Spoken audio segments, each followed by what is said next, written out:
For over a century, this place was taken over by sheep farmers. The land was enclosed to allow their flocks to graze and graze, leaving the land dry and dusty. Even grazing sheep became difficult, and farms were abandoned. Here in Patagonia, they've tried something new, tearing down the fences, closing the few remaining farms, and returning the land to wilderness.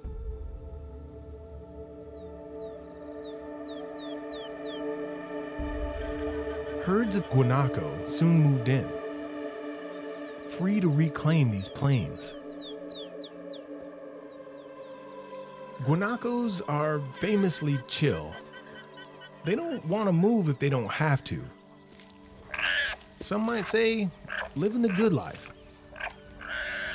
While they were thriving, what was clear pretty quick was that most of these grasslands were not faring much better than when the sheep were here.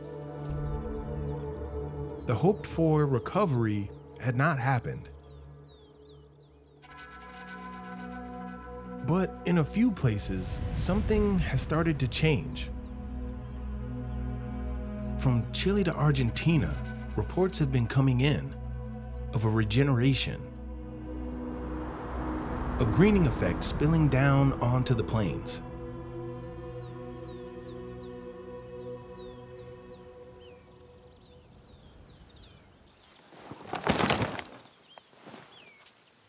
To get to the bottom of what could possibly be driving this regeneration, we needed to enlist the services of someone who has a unique perspective on the landscape.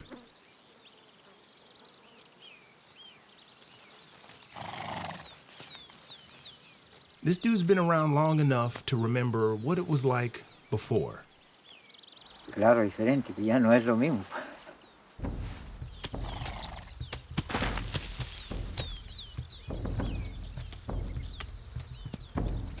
Yo me llamo Arcilio Sepúlveda. Arcilio was once a leonero, employed by the sheep farms to hunt mountain lion, or puma as they call them here.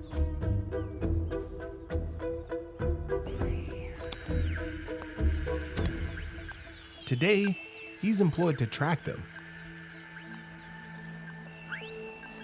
Pumas became elusive and cautious following years of hunting. Ghost animals in a ghost habitat, you might say. But if anyone knows where to find them, it's Arcilio. Ahí está la vista con el puma. But what happens next was way beyond even Arcilio's expectation.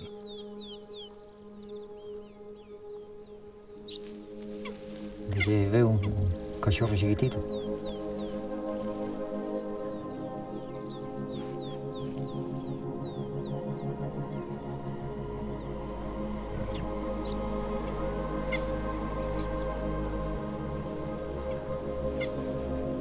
La única vez de los años que ando a seguir el puma.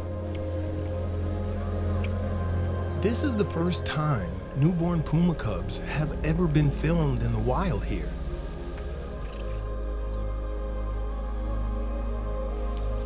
To have a mother basking in the sun with her two cubs in this way, it's a clue to what's changing in Patagonia. I'm not a huge cat person, honestly, but I mean, adorable is adorable.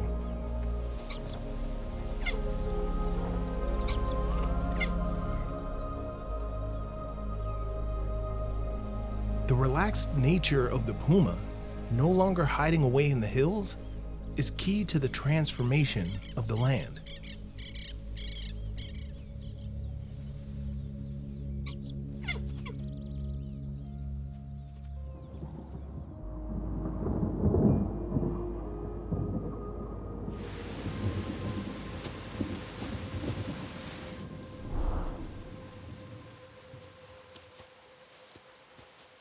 Now, no longer hunted by the likes of Arcilio, no longer persecuted, the pumas are coming down from the mountains onto the plains.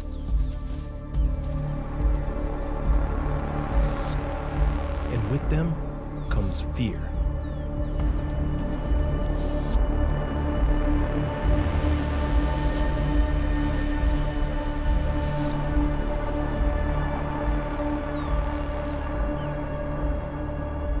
The young male guanaco has been chased off from the group. Alone, he's easier to sneak up on.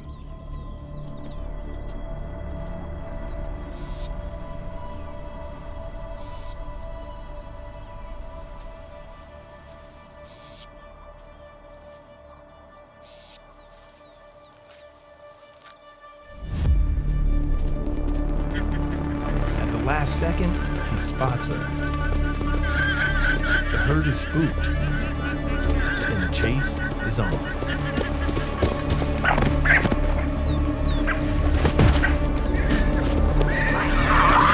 Get off the track when the train's coming through.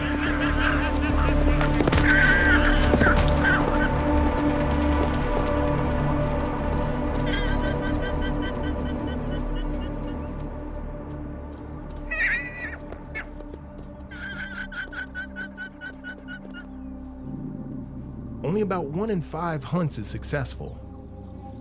But just the presence of a predator like this can change the behavior of all the guanacos. Scientists call it an ecology of fear.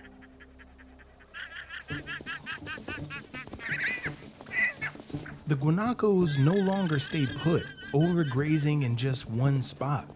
The fear keeps them moving.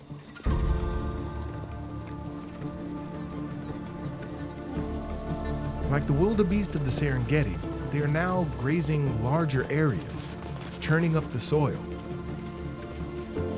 And it's this return of an ancient rhythm between the animals and the plants that is having this startling effect on the landscape, causing the grasslands to return. I can't overstate how big an effect the pumas are having here. It's not just the grass that is transformed, but the whole ecosystem. Even a single kill, when they pull it off, causes a cascade of events that feeds this system.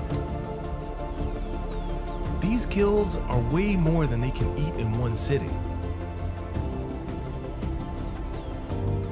They'll stash the rest for later.